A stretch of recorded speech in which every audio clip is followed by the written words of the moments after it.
श्रीकृष्णाय वासुदेवाय हरे परमात्मने प्रणतक्लेशनाशाय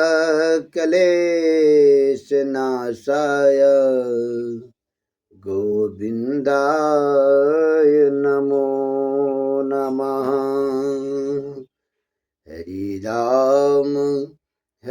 राम राम राम हरे हरे, हरे कृष्ण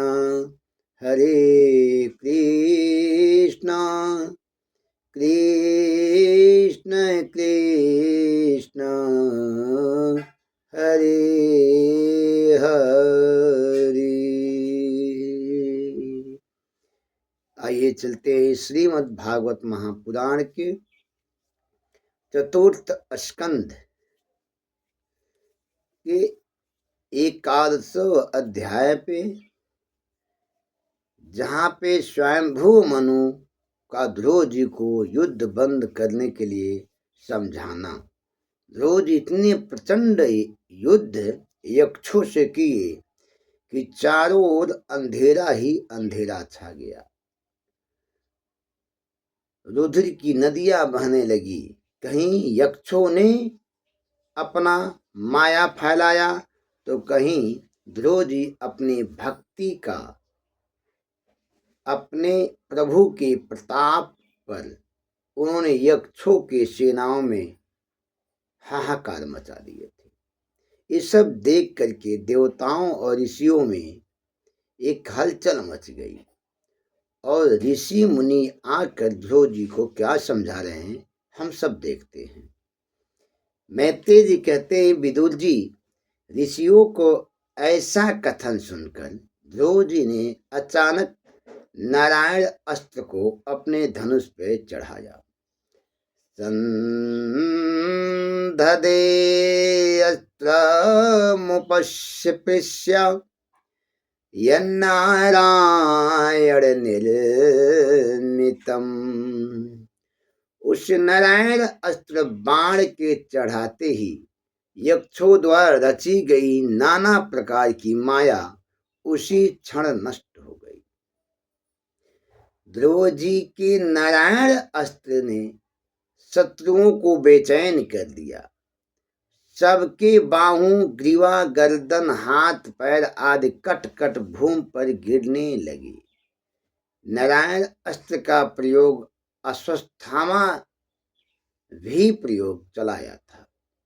नारायण अस्त्र का मतलब है नारायण के सामने नतमस्तक हो जाइए, मन में किसी प्रकार का विकार ना लाए, तब नारायण अस्त्र स्वतः शांत हो जाता है।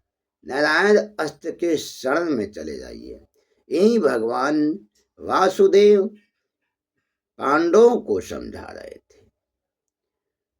और यही नारायण अस्त्र ध्रुव भगवान चला दिए यक्षों की सेनाओं के ऊपर। निरपराध यक्षों का वध होते देख मनु ने आकर ध्रुव को समझाया, वत्स, वैष्णव क्रोध नहीं करते। क्रोध पाप का मूल है। वैर को निर्वैर से शांत किया जाता है। संत वही है जो प्रतिकार का बदला उपकार से देता है। वैर से शांति नहीं होती।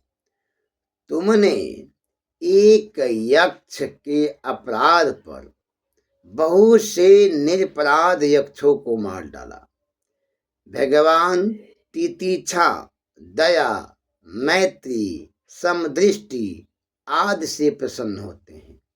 जो मनुष्य सबके साथ मित्रता का व्यवहार करते हैं वह मनुष्य संसार बंधन से मुक्त हो ब्रह्मानंद को प्राप्त होते हैं। सो अंते अंतकर कालो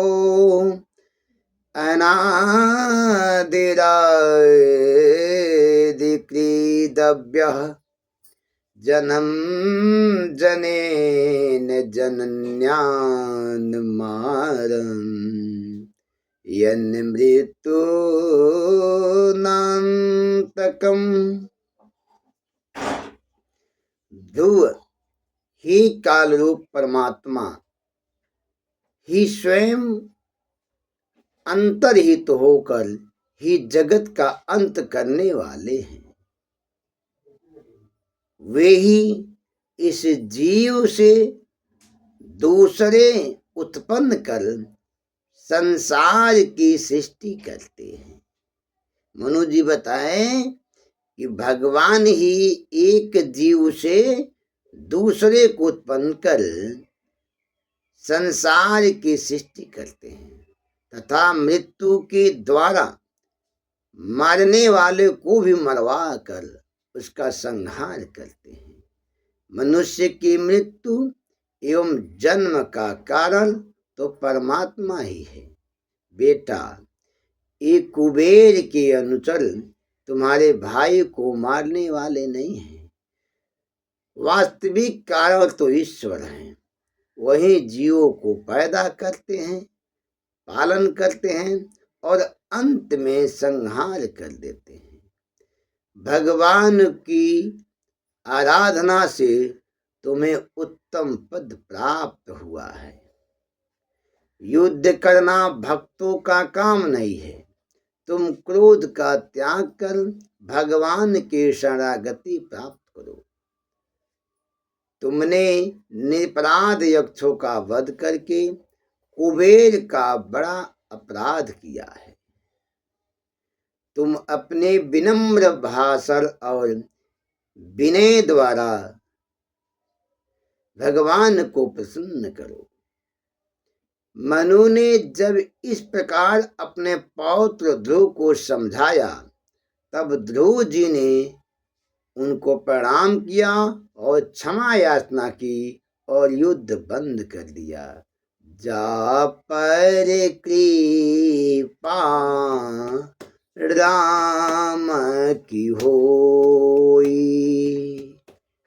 जा पर कृपा राम की होई, ता पर कृपा करे सब कोई, जा पर कृपा राम की होई, ता पर कृपा करे सब कोई।